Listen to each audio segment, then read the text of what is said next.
Eh bien, bonjour à chacun pour cette nouvelle vidéo avec un père, Gabriel Garcia, que j'ai décidé d'inviter parce que on a des exemples concrets qui comptent. Et Gabriel fait partie de ces gens qui concrètement sur le terrain sont des pères dans leur famille et hors de leur foyer. Alors, bienvenue Gabriel. Merci beaucoup. Est-ce que tu pourrais te présenter un peu mieux que ce que je viens de le faire? Par exemple, nous raconter un petit peu ce que tu fais aujourd'hui et puis peut-être un petit bout de ton parcours? Ok, ça marche.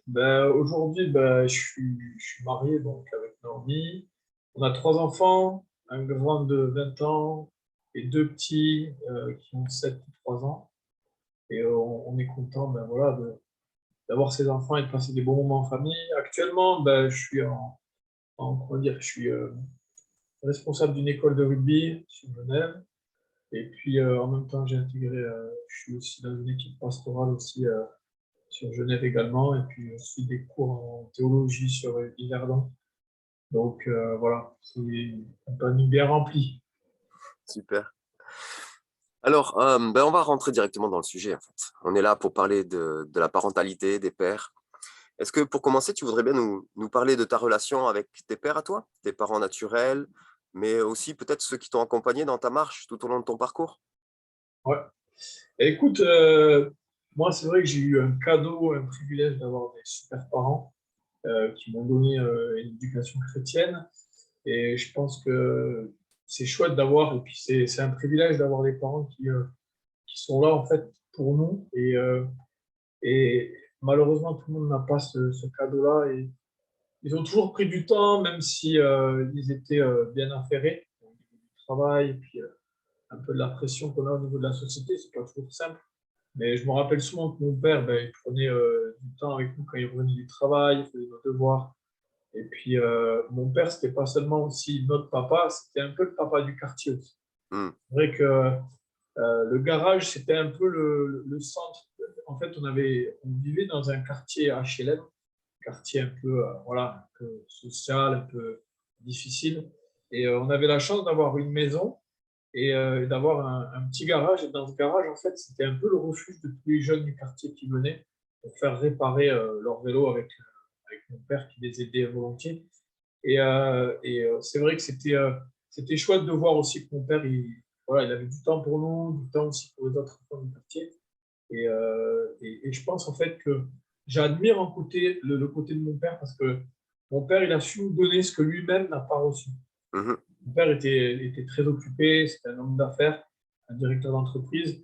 Et c'est vrai que nous, on a eu la chance d'avoir un papa, vu qu'on était quand même cinq enfants, qui a été vraiment présent dans notre vie, qui a tout fait pour voilà, nous apporter tout ce dont on a besoin aux côtés, mais aussi de passer du temps, de jouer avec nous et de passer du temps dans ce que chacun d'entre nous aimait en fait. Et ça, c'est précieux dans le sens que ça nous permet en fait de grandir avec des repères. Tu parlais de pères qui sont aussi des repères. Et je trouve que c'est tellement important d'avoir ces repères-là parce que Hmm. vite, je pense que il y a un ami qui me disait justement absence de père, manque de repères. C'est trop vrai en fait. Hmm. C'est vrai que papa, c'est vraiment un repère, c'est quelqu'un avec qui tu peux partager et quelqu'un sur qui tu peux compter si tu as un problème.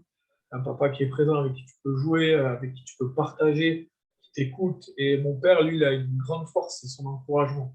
Il a toujours été là pour nous encourager et il est toujours là pour nous encourager à ses cinq enfants. Et ça, c'est vraiment une force qui te pousse souvent à donner le meilleur. Un papa, Hmm. quand il est là et qui t'encourage, ça fait beaucoup. Je veux dire, tu es capable de te surpasser dans bien des domaines, même si des fois c'est difficile, tu es capable de persévérer.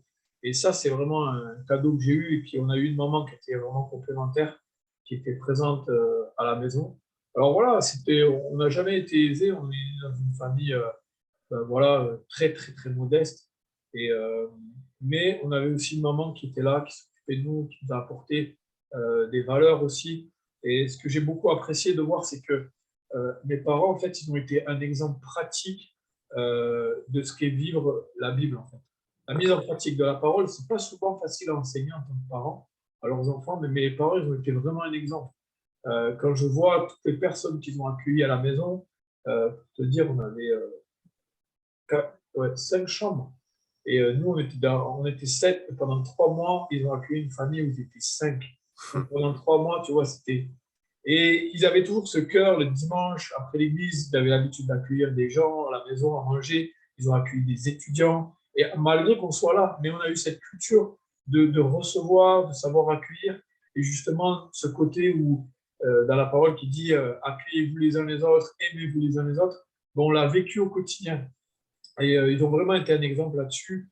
Mon père était un grand exemple aussi dans le fait que ben, il était présent pour aller donner un coup de main à droite à gauche, notamment dans les déménagements. Et j'ai grandi avec des parents comme ça, qui prenaient du temps pour nous, mais qui prenaient aussi du temps aussi pour les autres. Et ça a marqué aussi notre enfance. Et ça nous a donné en fait envie de vivre cette foi qui était pratique. Elle n'était pas juste théorique, mais on la voyait de manière pratique. Et il y a eu des moments aussi où mes parents sont venus me demander pardon parce que dans certaines réactions, ils n'étaient pas forcément justes. Et ça m'a interpellé. Je me suis dit, waouh, les parents qui ont la capacité de demander pardon, de s'excuser, c'est rare, quoi. C'est un cadeau en même temps. Et je veux dire, ils ont rempli un peu notre réservoir émotionnel à tous les niveaux, que ce soit quand on parle de réservoir émotionnel, on se rappelle des 5 langages de l'amour de Gary Chapman qui a écrit un super livre à ce sujet. Et c'est vrai que comment dire, sur les 5 aspects des langages de l'amour, le côté physique, enfin, le toucher physique, le cadeau, les services rendus, euh, les paroles valorisantes et les cadeaux. Mes parents, ils ont su répondre vraiment à tous ces points-là. Et pourtant, aujourd'hui, je me dis, mais on aurait besoin d'avoir une école pour comment être de bons parents. Parce que c'est jamais facile au final. On n'a pas de mode d'emploi. Les bébés, ils arrivent et puis il faut s'en occuper. Alors, on a un peu les exemples. Mais c'est vrai qu'on a le privilège d'être dans une famille aimante, comme j'ai pu vivre. Ben, c'est déjà un beau cadeau. Après, c'est sûr que la suite, c'est un choix personnel qu'on va faire pour avancer et grandir dans notre foi. Et c'est un choix après de dire, ben, je veux suivre mes parents dans la foi, mais je pense qu'ils ont été, pour moi, un des meilleurs exemples et qui m'a été vraiment profitable aussi en tant que papa, me dire, ben, j'ai envie de ressembler à mes parents.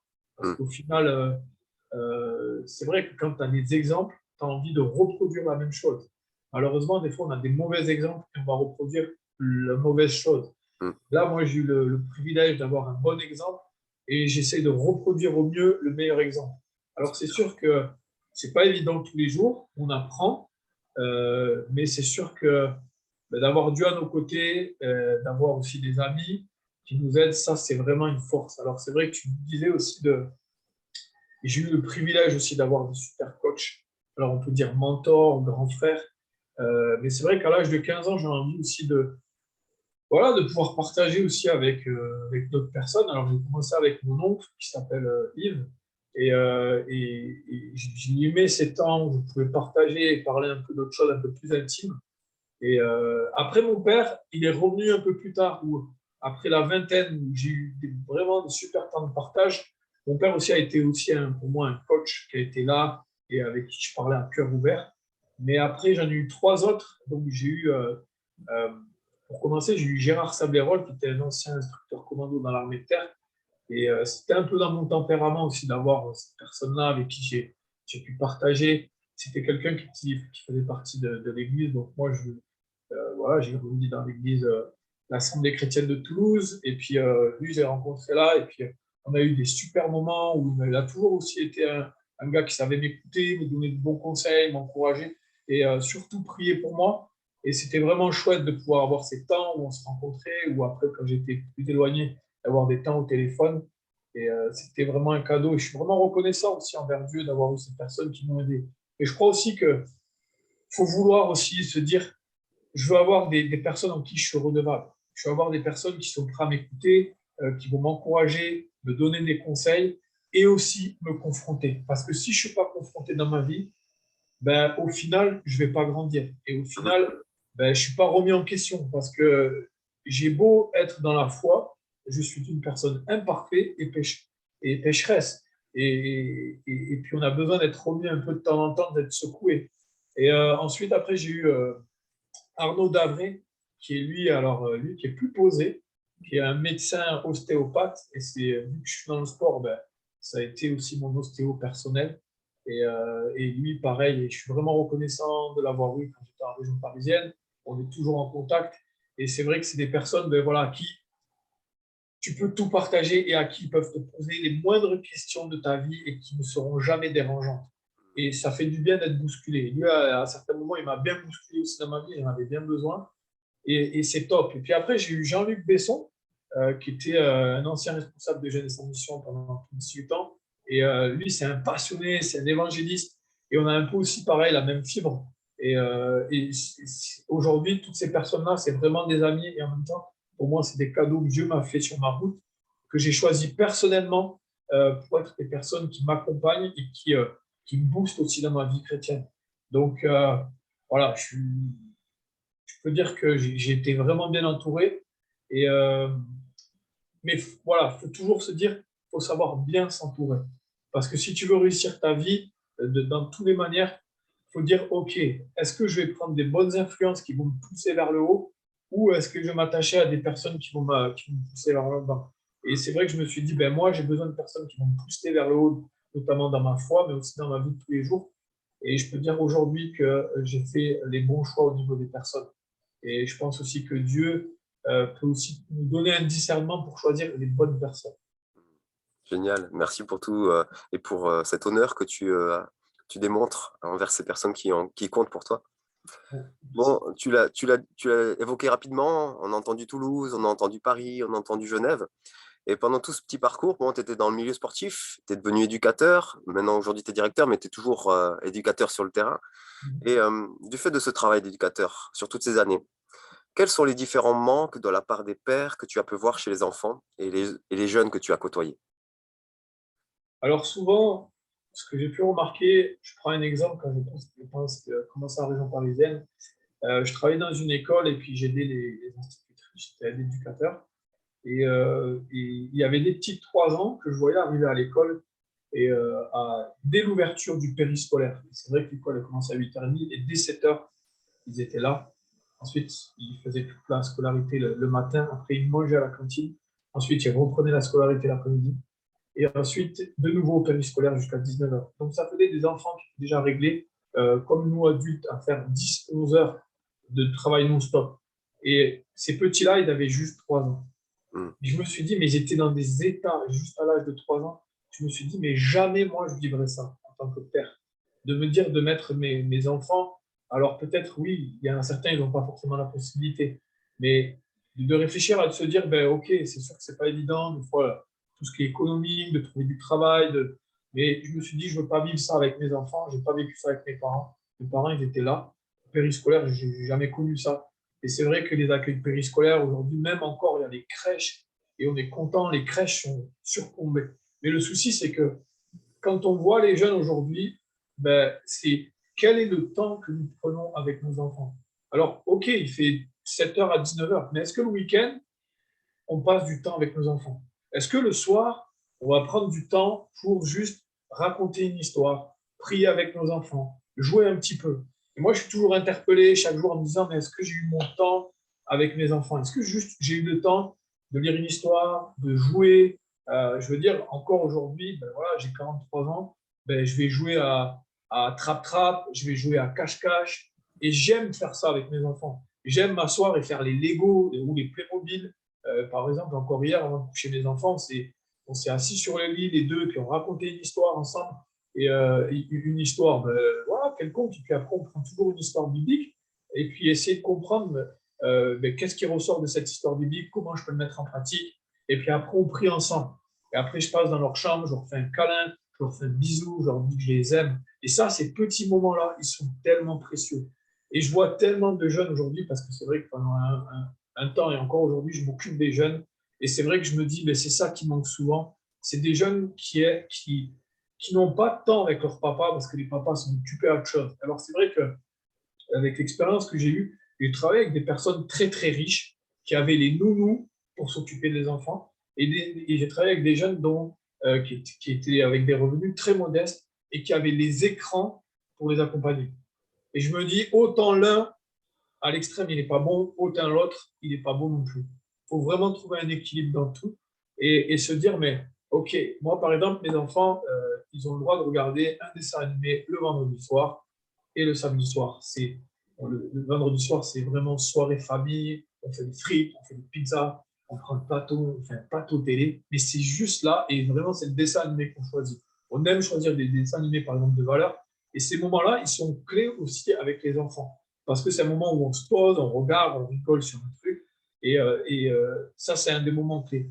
Et je pense que les moments de qualité avec les enfants, ils sont super importants. Quand un papa peut accompagner son enfant pour voir un match, pour voir son enfant jouer, un match de basket, de rugby, de foot ou autre, ou encore un enfant qui va faire une représentation de piano, de spectacle, ou par exemple ma fille elle fait du modelage, ben, j'aime bien aller voir ce qu'elle fait, s'intéresser à la vie de nos enfants. Aujourd'hui, c'est ce qui manque le plus.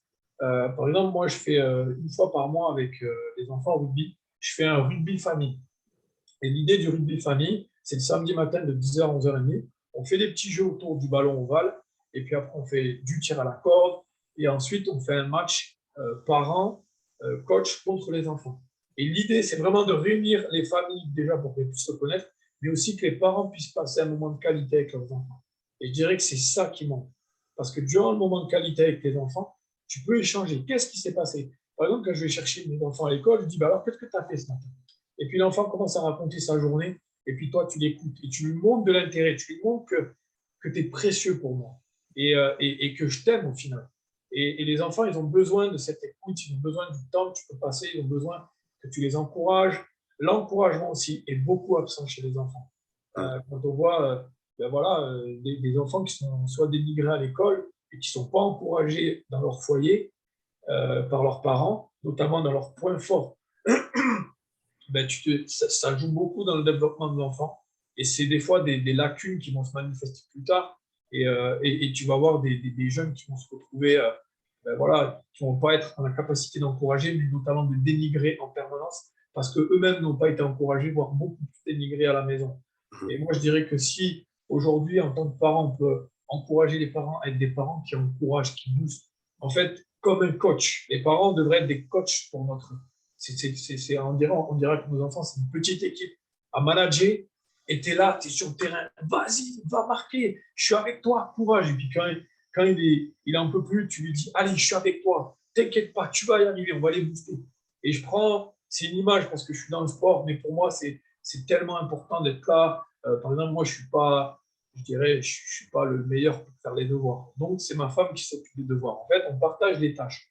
Mais c'est vrai que moi, je suis là pour. Par exemple, mon petit, il a essayé le rugby, c'est pas son truc pour le moment, il a 3 ans, il préfère faire du rugby avec papa. Et bon, on a des séances tous les deux où on prend des après-midi. Par exemple, ma fille, elle va aller faire le modelage et moi, je prends mon petit et on va passer des temps où on va au jeu, on va faire des petites séances de sport, rien que tous les deux. On va rigoler, on va s'amuser, on va se faire des petites séances de combat. Moi, ça, je l'ai eu avec mon papa, où on se retrouvait à se confronter physiquement, où des fois, mon papa, il nous prenait dans un quartier, il nous prenait sur la voiture, sur nos genoux, et il nous faisait conduire. Il nous faisait conduire avec les mains, et c'était génial. Puis après, quand on a grandi, on était à côté, et il nous faisait conduire. Et ça, c'est des moments qui te marquent, que tu as envie de reproduire. Si aujourd'hui, par exemple, je sais réparer une roue de vélo, ben c'est parce que mon papa me l'a appris. Si j'ai rapidement eu mon permis, c'est parce que mon papa était là pour me l'apprendre. Si aujourd'hui j'ai la capacité de pouvoir encourager, c'est parce que mon papa m'a toujours encouragé. Et toutes ces choses que tu reçois, ben après tu vas avoir une capacité à les redonner. Et c'est ce qui manque aujourd'hui quand on voit tous ces jeunes, ces enfants, de se dire mais quel est le temps que les papas prennent avec leurs enfants? C'est tellement précieux d'avoir ces moments, mais je sais que c'est pas facile avec la vie aujourd'hui qu'on mène. Mais c'est précieux. C'est vraiment quand on fait des enfants, je pense que c'est important de réfléchir à se dire qu'on n'aura plus beaucoup de temps pour soi, mais le temps qu'on va accorder et investir pour les enfants vont être, comment dire, vont jouer quelque chose de beaucoup plus fort plus tard. On investit, en fait, dans les enfants, le temps qu'on passe, c'est un investissement à long terme. Et souvent, ben, je sais, on est fatigué de tout ce qu'on vit, mais faire cet effort de se dire, ben, OK, je vais investir pendant un temps. Il y a certains spécialistes qui disent l'investissement que tu mets pour les enfants de 0 à 6, il y en a qui disent de 0 à 10. Je serais d'accord de dire de 0 à 10. c'est important d'être là, d'être présent, de passer du temps. Moi, je me rends compte que je discute avec des amis, il y en a certains qui partent pour raisons professionnelles à droite, à gauche, et j'ai cette chance de pouvoir être près de mes enfants tous les jours. Et c'est vrai que quand je suis absent, ça me manque. Mes enfants me manquent, même des fois quand ils vont passer 2, 3 jours chez papy et mamie, ben, ils me manquent. Oui, je suis content vraiment de les retrouver. Et je suis content en même temps du temps qu'ils ont passé parce que j'ai franchement, même mes enfants, ben, ils ont mes parents en tant que papi et mamie et ils passent beaucoup de temps à jouer avec eux, à faire plein de choses. Et du côté de ma femme, des super aussi, papi et mamie qui sont géniaux. Donc là-dessus, mes enfants, ils sont au top. Et c'est vraiment un beau cadeau. Je suis vraiment reconnaissant autant d'avoir mes parents, autant d'avoir mes beaux-parents qui sont vraiment top et qui passent du temps avec eux. Super, merci Gabriel. Et donc avec ton épouse, bah, en fait, vous souhaitez élever vos enfants, mais aussi leur permettre de devenir non pas seulement vos enfants, mais qu'ils soient aussi conscients qu'ils sont des enfants de Dieu. Et comment vous vivez ça concrètement en famille? C'est vrai que, comment dire, moi, par exemple, c'est souvent moi qui les amène le matin à l'école. On a toujours et donc on prend la voiture, c'est pas à côté, et on a ce rituel de prier pour la journée, et notamment avec ma fille. Mon fils, lui, il est plus disponible à prier pour les repas. C'est un grand mangeur, il a 3 ans, et il aime beaucoup prier avant les repas. Lui, c'est vraiment son moment. Et c'est vrai que donc on commence la journée comme ça, à prier ben, avant qu'on parte. Et puis ensuite, on a un temps, quand on revient pour manger, on prie toujours avant de manger. Donc là, c'est mon fils qui aime bien prier. Et le soir, ben, de nouveau, le même rituel. Et puis après, avant d'aller se coucher, on aime passer un temps, voilà, où on lit l'histoire de la Bible, on recherche. Il y a souvent des valeurs qui ressortent à travers des histoires de la Bible. Il y a un très bon livre qu'on lit avec 60 histoires et à chaque fois qui exprime aussi des valeurs. Par exemple, hier, on lisait l'histoire de Déborah dans la Bible et puis c'était comment en fait je peux rendre service. Déborah était au service du peuple. Et après, il y avait des petits moments, comment est-ce que je peux aider, par exemple, quelqu'un à porter des courses. Et on discute après avec Colline notamment sur comment elle peut aider et puis on prie par rapport à ça.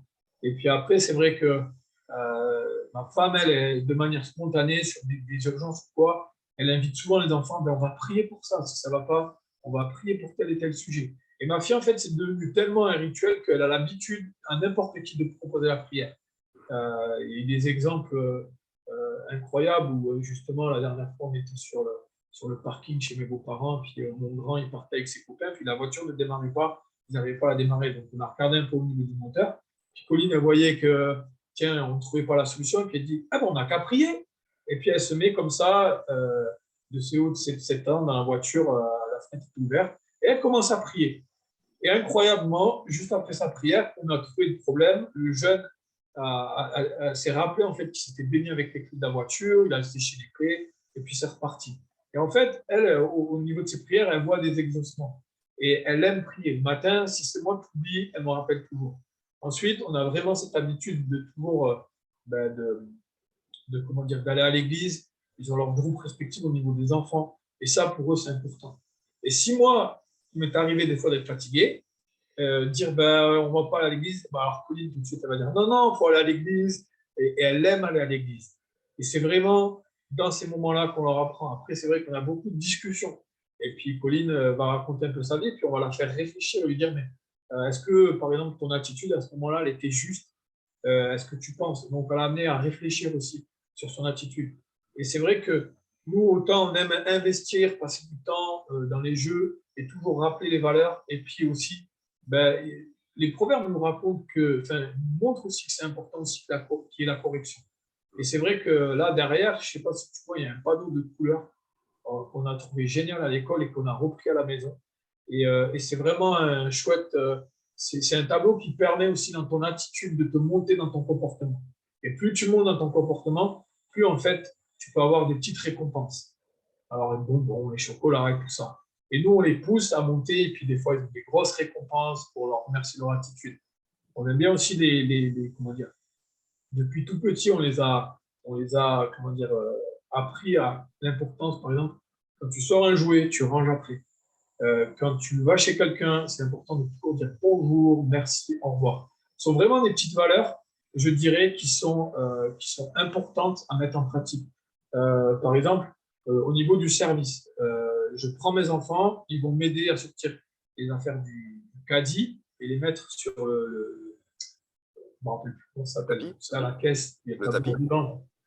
Ouais, le c'est tapis de ça. caisse. Et puis après, ils rangent dans les courses. Après, à la maison, ils m'aident à ranger. Ensuite, tous les matins, Colline, elle va vider de la vaisselle. Quand ils ont fini de manger, ils vont débarrasser. Ou sinon, ils vont mettre la table. Toutes ces attitudes de service que tu peux avoir, tu construis en fait l'enfant au niveau de cette initiative qu'il aura au service plus tard. Et c'est vraiment des petits détails, mais qui sont importants. Par exemple, quand ils se disputent les deux, on insiste vraiment sur demande pardon, excuse-toi. Voilà, de nouveau encore des petites valeurs. Quand tu vas raconter une histoire, sois toujours dans la vérité. Dis toujours, sois honnête. Vraiment, on appuie ces petites valeurs-là au quotidien. Pour nous, elles sont importantes. Et puis, autant, ben, des fois, si ça ne va pas, ben, il y aura une correction derrière. Donc, moi, j'ai grandi vraiment avec un papa très aimant, avec beaucoup d'amour, mais aussi qui savait aussi nous mettre des fessées. Alors aujourd'hui, on va nous dire, ouais, mais la fessée, c'est interdit, tout ça. Mais souvent, on interdit des choses qui sont bonnes. Pour moi, la fessée, elle est bonne pour certains enfants, dont moi, et il y en a certains qui n'en ont pas besoin. Et je comprends qu'il y ait des parents qui ne donnent pas parce qu'avec des enfants, il n'en a pas besoin. Mais moi, j'en avais besoin. Et mes enfants, ils en ont de temps en temps besoin. Alors, bien sûr, je ne parle pas d'une fessée dans l'extrême où on va défiler. Je parle d'une fessée qui va marquer. Moi, une bonne tape à mon fils, dans les fesses, il va comprendre, il se met en pleurs, il est dans ce côté un peu, voilà, il n'est pas bien. Mais il va comprendre. Et il n'y a pas besoin d'aller plus loin. Et souvent, j'ai eu des débats avec certaines personnes, même des gens qui sont chrétiens. Ah non, mais moi, la fessée. Mais la fessée, elle est nécessaire. Dans les proverbes, la correction, elle est clairement écrite, et moi, je vous encourage à relire les proverbes. C'est pas parce que on a grandi dans notre société qu'il faut changer ce qui est marqué dans la Bible. Je pense que Dieu, dans plein d'histoires, il a su correctionner aussi ses enfants de manière des fois dure. Et je pense qu'on a besoin d'être pris. Et moi, je suis très reconnaissant des fessées que j'ai reçues de mon papa. Parce que même s'ils se mettaient les fessées et que des fois, j'étais aussi pas content, ben, elles étaient justes. Et je pense que ce côté-là, il ne faut pas l'oublier. Ce côté voilà, où on reprend nos enfants. Alors, je tiens à le dire, je n'aime pas le faire, mais je pense que c'est important et que c'est juste de le faire. Après, ça reste un débat. Chacun fait comme il veut, mais pour moi, c'est important d'élever nos enfants dans le droit chemin. Donc, c'est vraiment des petits exemples qu'on met en pratique au quotidien. Comment les faire grandir dans la foi. Ben, par exemple, nos enfants, ils nous voient le matin lire notre Bible. Tu vois, chaque matin, quand ils se lèvent, il y en a toujours un, soit dans le salon, soit dans la petite chambre, qui lit sa Bible. Et quand ils viennent nous voir, ben, ils nous voient en train de lire la Bible. Et c'est vrai que l'éducation par l'exemple, elle est vraiment importante. Quand ils me voient faire le ménage, des fois, c'est mon petit Mathis qui me prend l'aspirateur pour faire lui-même le ménage. Encore hier, papa, je peux t'aider, je peux t'aider. Et pourtant, il n'a que 3 ans. Et c'est vrai que en étant un exemple nous-mêmes dans les tâches quotidiennes, ben, au final, eux-mêmes voient. Parce que quand je dis il faut ranger, ils savent que papa y range. Quand il faut faire le ménage, ils savent que papa fait le ménage. Quand on va leur demander n'importe quel service, ils savent que papa ou maman font ce service. Et donc là, on est crédible en fait dans ce qu'on dit. Ça, c'est vraiment aussi, je dirais, que ce qui est important dans la transmission de ces valeurs, c'est vraiment d'être crédible. Si on leur dit d'aller à l'église, il faut que nous-mêmes nous y allons. C'est quelque chose de logique. Et puis quand on leur dit de pouvoir se demander pardon, ben, ils nous voient aussi nous pardonner avec ma femme, on se prend dans les bras, on se demande pardon, et ils le voient aussi, parce qu'on n'est pas parfait, et que des fois, ça nous arrive aussi de se disputer devant eux, mais au moins, ils voient tout ça. Ils voient aussi, par exemple, sur le niveau du langage, nous, on fait très attention. À la base, ben, moi, je ne dis pas de gros mots. Ça m'arrive d'en dire, mais je suis tout seul, et tout de suite, voilà, je me reprends. Mais ce que je veux dire, c'est que d'avoir un vocabulaire qui soit propre, qui soit toujours positif, c'est très important. Et d'être dans cette idée aussi de toujours encourager nos enfants, de savoir les reprendre, mais de savoir aussi sortir leurs qualités, leurs dons. Voilà, dans toutes ces choses, je pense que c'est des valeurs qu'on peut transmettre. Moi, j'aime bien aussi prendre mes enfants dans les bras, leur dire que je les aime.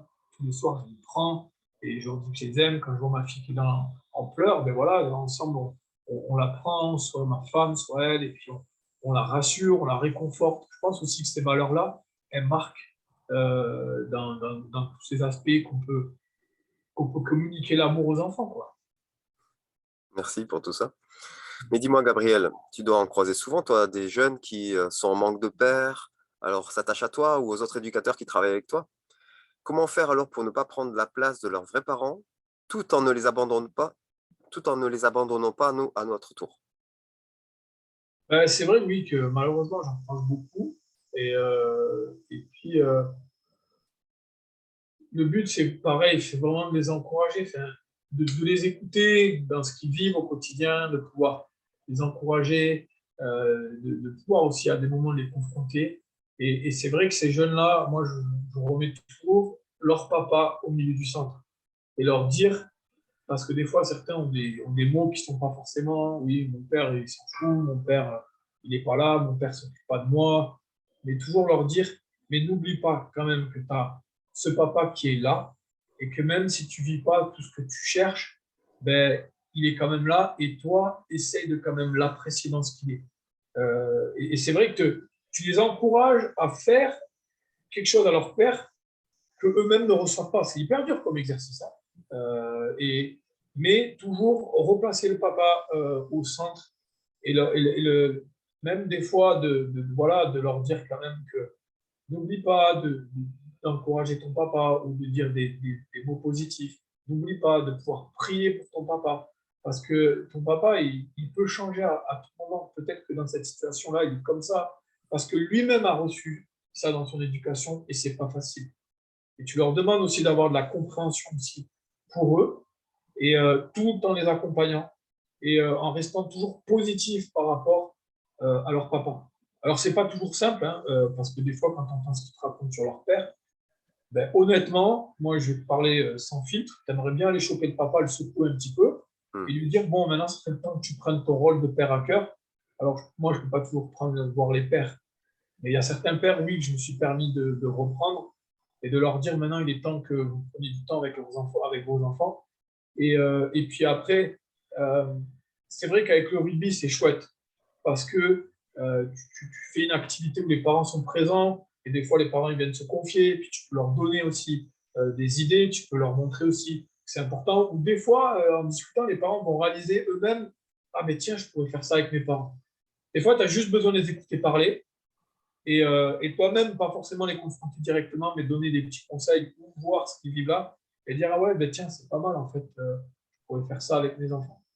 Et c'est vrai que dans ce que tu vis toi, tu peux simplement partager ce que tu vis au quotidien et dire, ben voilà, moi, comment je fais avec les enfants. Je ne suis pas forcément le meilleur exemple, je suis pas du tout parfait, je fais des erreurs, mais je sais que ben, souvent, ben, tu vas amener ces papas à venir là. Mais c'est vrai que les jeunes en eux-mêmes, c'est vrai que des fois pour eux, c'est dur. Et donc toi, tu es là, tu essayes un peu de les accompagner, de passer du temps avec eux et de leur montrer que ben voilà, tu es là pour eux, tout en les encourageant, les reprenant. Ben, actuellement, j'ai un jeune qui vient avec moi au rugby et puis c'est vrai que voilà, il fait partie de ces enfants-là qui ont les parents divorcés malheureusement. Je pense que le divorce, ça fait beaucoup de mal aux enfants. Il y en a certains qui me disent non, mais moi je ne suis pas convaincu. Je pense que quand les parents se séparent, ben, il faut bien qu'ils réfléchissent avant de faire ça.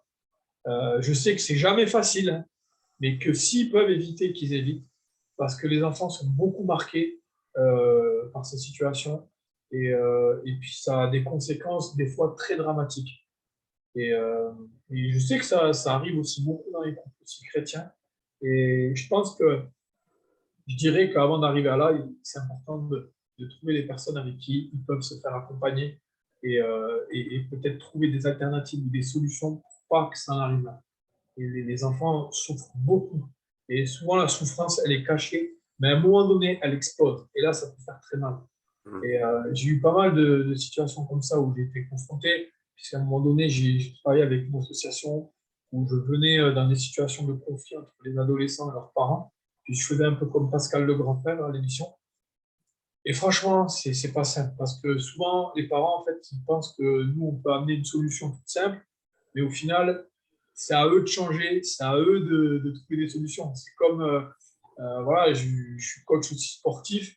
Les gens, ils pensent qu'en fait, que quand tu arrives en tant que coach sportif, pour les aider à perdre souvent du poids, Mais ils pensent que c'est comme c'est toi qui vas venir faire le cours, c'est limite, c'est toi qui dois courir pour les aider à perdre du poids. Mais en fait, il faut leur faire comprendre que c'est eux qui doivent faire l'exercice pour perdre du poids et mettre toute cette discipline en route. Et tout ça, c'est pas simple aujourd'hui, mais voilà, si on revient sur le cas des adolescents qui sont, ben, on continue à les aimer, on continue à les entourer, tout en leur disant, ben voilà, papa, il est là, va le voir. Souvent, ils me disent, ben voilà, j'ai ça, j'aimerais bien avec ça. Je lui dis, mais va voir ton papa, demande-lui, même si c'est pas lui qui vient vers toi, va vers lui, en les poussant, souvent en les encourageant, en disant, mais va voir ton père. Et puis après, alors, est-ce que tu allais voir ton papa? Oui, mais il ne veut pas. Alors continue, persévère. C'est comme quand tu pries auprès de Dieu qui ne te répond pas tout de suite. Mais continue, va jusqu'à qu'il bouge. Il y a cette histoire de cette dame qui va voir le juge, qui ne répond jamais. Puis le juge, à un moment donné, quand il est exaspéré, qu'elle vient tout le temps le voir pour demander une requête, il va lui accorder cette requête. Et des fois, les jeunes, je les pousse jusqu'à que ben, leur papa leur accorde leur requête qu'ils demandent. Et souvent, ben, ça permet un déclic et ça permet de voir aux jeunes dire ah ben ça y est, mon papa il me prend en considération. Mais voilà, donc ouais, c'est pas toujours simple de pouvoir regarder aussi sa place d'éducateur et de ne pas remplacer le père et voilà, de faire la différence. Parce que dans certains cas de jeunes, quand le papa n'est plus là, ou soit par exemple qu'il est décédé ou qu'il est parti loin parce qu'il a divorcé, ben pour eux, c'est pas simple. Alors, tu leur dis, ben voilà, je suis pas ton papa, mais je serai toujours là. Quoi que si tu as besoin, je serai là pour toi. Et j'aime bien aussi mettre aussi ce côté de dire, ben, si tu n'as pas eu de papa ou de papa, il y en a un autre qui peut t'aider. Et c'est là où tu peux rentrer avec, par exemple, des jeunes, notamment qui ne sont pas dans la foi, dire, mais il y a un Dieu qui peut être ton papa. Et il y a un Dieu qui peut t'aimer et te donner tout l'amour que tu n'as pas reçu. Et c'est chouette parce que dans ce côté-là, tu peux amener aussi des jeunes à vraiment rencontrer Dieu personnellement et à vivre quelque chose de plus grand et de plus fort.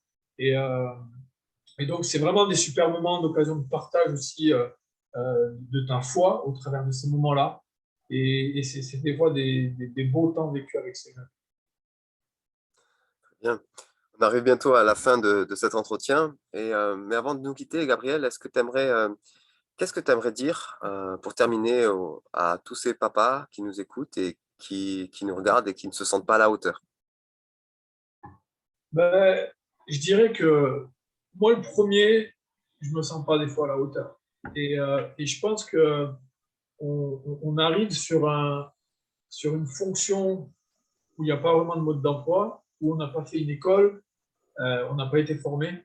Et puis après, on peut arriver à ce moment-là où nous-mêmes, on n'a pas été formés, voire déformés dans certains cas, et que c'est jamais facile, mais qu'il y a toujours cette possibilité de faire ce choix de dire ben, je vais donner le meilleur pour mes enfants. Je vais investir pour mes enfants. Si à partir du moment où on prend comment dire, ce concept de dire que nos enfants, c'est nos disciples, on prépare nos disciples pour plus tard, eh ben déjà, on comprend quelque chose et on sait qu'on va investir. On va investir à prendre du temps avec eux, à jouer, investir dans les valeurs, investir dans leur formation à l'école, les encourager à l'école même s'ils n'aiment pas, et de leur dire ben, que c'est important, d'investir aussi dans nos paroles positives, dans nos paroles d'encouragement, de toujours les valoriser, de toujours ressortir leurs talents, leurs dons, qui sont capables d'y arriver. Et toutes ces paroles positives, elles vont avoir une répercussion pour leur avenir. Hmm. Et c'est vrai que ben, j'aimais bien cette phrase d'une publicité qui disait ce sont les petites attentions qui font les plus grandes relations. Et souvent, des fois, ben, c'est vraiment dans les petits actes du quotidien qu'on va tisser une grande relation avec nos enfants. J'ai vu des familles incroyables avec une relation très forte avec leurs enfants, comme j'ai vu des familles qui n'avaient pas du tout de relation avec leurs enfants. Mais c'est vraiment, quand j'ai vu ces familles qui construisaient des belles relations avec les enfants, c'est ceux qui ont investi aussi dans les petits détails du quotidien, être présent dans le temps, d'être présent dans le cadeau, d'être présent dans les paroles positives, d'être présent dans les services qu'on rend. Et ça, c'est d'être présent aussi dans tout ce qui est affectif. Il y a des enfants qui ont besoin beaucoup de câlins. Et voilà, tu le prends dans les bras, tu es là avec lui pour lui montrer à quel point tu l'aimes. Et moi, j'encourage aussi les parents qui ne sont pas à la hauteur à lire ce beau livre de Gary Chapman, Les langages de l'amour de nos enfants. Et c'est vraiment un bel outil à mettre en pratique parce que des fois, ben, on ne sait pas trop. qu'est-ce qu'aime notre enfant. C'est vrai que sur ces 5 langages, on dit qu'il y a 2-3 langages qui ressortent plus, autant chez l'adulte que chez les enfants. Par exemple, il y a des enfants qui auront besoin de ces câlins, qui seront aussi remplis avec un cadeau ou une parole encourageante, et moins sur le service rendu et puis les temps de qualité, par exemple. Et d'autres, ce sera différent. Et on a besoin d'apprendre à savoir en fait comment communiquer, comment remplir le réservoir émotionnel de nos enfants. Et ce livre, il donne vraiment voilà, j'appelle ça des billes dans notre sac pour savoir comment faire avec nos enfants. Et je pense que même si on ne se sent pas à la hauteur, c'est de faire ce choix et de dire ben, je vais tout faire pour y arriver. Je vais m'investir. C'est-à-dire, ben, je ne sais pas, ben, je vais demander à des amis, je vais demander peut-être à ma famille qui ont réussi, ou des modèles comme ça, dire mais comment moi je peux faire et puis de chercher des ressources sur Internet, il y en a plein aussi, de très bonnes, de lire ce livre qui est très intéressant, ou d'autres livres, et de dire ben, tiens, j'ai envie d'investir pour mes enfants, et ben, je vais me former. Je vais dire, je veux être le meilleur papa du monde, je sens que je ne suis pas à la hauteur, ou peut-être qu'actuellement, mes enfants sont là, je ne suis pas à la hauteur, mais ce n'est jamais perdu. Et je pense qu'on peut toujours reprendre le chemin en cours et se dire, mais j'ai des ressources au jour d'aujourd'hui, avec Internet, il y en a plein, il y en a vraiment d'excellentes. Je ne pourrais pas donner des sources maintenant, mais il y a de la matière. Et entre les enseignements qu'on peut recevoir lors de prédications ou de séminaires, mais il faut y aller. Je veux dire, s'il y a la possibilité, je pense qu'il y en a de plus en plus maintenant des petites formations comme toi tu fais. D'autres, il y en a d'autres qui, comment être un bon père. Je pense que maintenant, on a l'accessibilité, on a la possibilité d'être formé et de pouvoir de recevoir des bons outils pour être à la hauteur et de super papa. Et je pense que on a tout à gagner à investir dans nos enfants et nos enfants, ils ne demandent que ça. Je veux dire, on a le meilleur modèle au monde, c'est Dieu qui investit pour nous. Malgré que on pêche souvent, malgré qu'on devrait faire ça, mais Dieu, il nous aime tout le temps. Il est patient avec nous. Il nous prend aussi dans ses bras, il nous montre à combien il nous aime, comment il nous bénit et tout ça. Et je pense que lui, c'est le meilleur modèle, avant toute chose. Et c'est vrai que quand on a la chance de connaître Dieu personnellement et de savoir qui on est, parce que le gros problème aussi des papas qui ne se sentent pas à la hauteur, c'est souvent, c'est des personnes qui n'ont pas cette identité. Et la seule identité qu'on trouve, c'est déjà en Dieu. C'est qui je suis en Dieu, avec mes dons et ma qualité, pourquoi il m'a créé. Il t'a créé pour un but, et peut-être qu'il t'a créé aussi pour un but aussi un jour de devenir père. Et quand tu deviens père, ben, ok, comment Dieu il est avec moi? Comment Jésus il a été avec ses disciples? Quand on observe, alors c'est sûr qu'il y a beaucoup de contre-exemples aussi dans l'Église, dans la Bible, où les héros et tout ça n'ont pas forcément été des bons pères, mais là, qui ont été des très bons pères. Et pour moi, Jésus, ça a été un super papa pour ses disciples. Il a vraiment été un exemple pratique de ce qu'était Dieu dans l'Ancien Testament. Dieu il a montré qu'il était un papa qui était là, voilà. Et puis il s'est dit, bon, mais maintenant je vais me rapprocher des hommes et je vais leur montrer comment être un bon papa. Et Jésus, il a pris vraiment soin de ses disciples. Il les a écoutés. Il les a pris dans les bras pour les réconforter.